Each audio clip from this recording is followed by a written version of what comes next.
morning. Good morning. Welcome back to Talk It Out Tuesday. I'm Katie Myers, CEO of CR Conversations. And I'm Grace Child, the Director of Sales for CR Conversations. And this week, a question comes from Lost Leads in Aurora. I'm a part of a leads group, and people mentioned that they have connections for me, but I usually do not hear from them. Is it okay to follow up with them for the connections? And if so, how do I ask? Thanks. Part 2. When does my responsibility end as the referrer? So, thank you so much for Lost Leads in Aurora for sending us this question.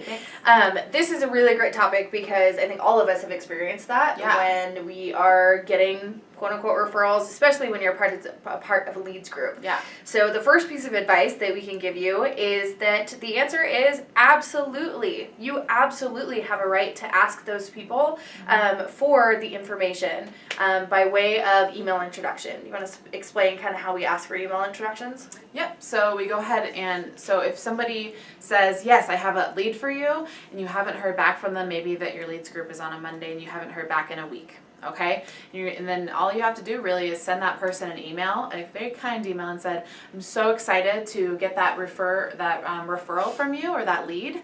I haven't yet gotten that. Would it be okay if you did a little email introduction for me to that person? So here's what's really great about email introductions. So how you do an email introduction is if I'm introducing Grace to Lost Leads in Aurora, I would send them both an email and I would introduce Grace and say, Lost Leads, this is Grace Child. She is the Director of Sales of CR Conversations. And I would say something nice and complimentary about Grace. And then I would do the exact same for the other person so that you are making that person feel really good and appreciated and feel like they matter and that they're being heard. And then you look like a rock star. So asking for email introductions and then appropriately doing them is a big piece of that. Yes, it's all just about being very communicative and just asking. You don't know until you ask, right? Right. So then part 2, again, is when does my responsibility end as the referrer? Make that email introduction like Katie just said and gave an example for. Say something nice about them. Here's this person. Here's something nice about them. Happy connecting, and that's it.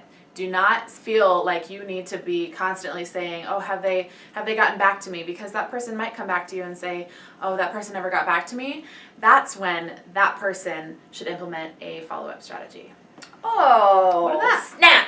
Look at that. Mic drop. Follow-up strategy. Start. So we hope that answered your questions, Lost Leads in Aurora. Please feel free to send us your questions and comments, whether it is related to any parts of the conversation life cycle. So from starting and meeting somebody to prospecting, from prospecting to customer retention, and then starting it all over again. We would love to hear your thoughts. So that's all for this week's Talk It Out Tuesday. Thank you. We'll see you next time. Bye.